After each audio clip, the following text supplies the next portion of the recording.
Renungan Kefas mengajarkan moralitas yang tertinggi kepada murid-muridnya. Ayat Alkitab Lukas 6 ayat 20 mengatakan, lalu Yesus memandang murid-muridnya dan berkata, berbahagialah, hai kamu yang miskin, karena kamulah yang punya kerajaan Allah. Dalam pasal 6 ayat 17-20, kita nampak bahwa perkataan Tuhan dalam sisa pasal ini diarahkan kepada murid-muridnya, dihadapkan sejumlah besar orang, yang mungkin sebagian besar terdiri dari orang-orang yang tidak percaya. Jadi, ada dua kelompok yang ada bersama dengan Tuhan sewaktu dia sedang mengajar. Kelompok yang pertama adalah murid-muridnya. Kelompok yang kedua adalah orang banyak yang tidak percaya. Kita perlu mengingat hal ini jika kita ingin memahami pengajaran Tuhan di sini.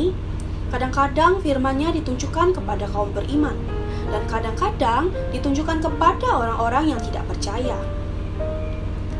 Kebanyakan pengajaran Tuhan dalam pasal 6 ayat 17-49 mirip pengajaran dalam Injil Matius 5-7. Apapun yang dinyatakan dalam Matius 5-7, sebagian undang-undang kerajaan surga menyusun realitas kerajaan surga.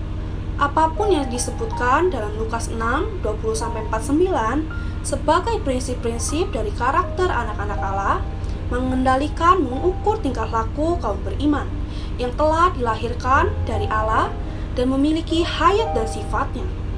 Pada waktu membicarakan bagian ini, kecuali ayat 24-26 dan 39, semuanya ditunjukkan kepada sisa orang Yahudi yang percaya. Sobat Kefas, kita telah nampak bahwa dalam Matius 5-7 terdapat undang-undang kerajaan surga. Pengajaran dalam Lukas 6 itu bukanlah satu undang-undang, melainkan prinsip-prinsip dari karakter orang-orang yang percaya kepada Tuhan. Orang-orang yang telah dilahirkan dari Allah dan memiliki hayat dan sifatnya.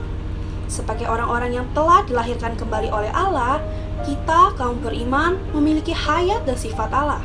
Sekarang kita perlu nampak prinsip-prinsip apa yang seharusnya mengendalikan karakter kita, tingkah laku kita, bagaimana kita sendiri harus berbuat, bagaimana kita harus bertindak dan membawa diri. Prinsip-prinsip yang dipaparkan dalam pasal ini menjawab pertanyaan-pertanyaan di atas. Semua aspek pengajaran Tuhan di sini adalah prinsip-prinsip yang seharusnya mengendalikan tingkah laku Kristiani kita. Jika kita tidak nampak hal ini, kita akan melihat perbedaan antara undang-undang kerajaan surga dalam Matius 5-7 dengan prinsip-prinsip tingkah laku orang Kristen dalam Lukas 6. Terang hari ini, pertama, apakah yang dimaksudkan dengan miskin dalam Matius dan Lukas ini? Kedua, bagaimana kita dapat melihat kebenaran Allah?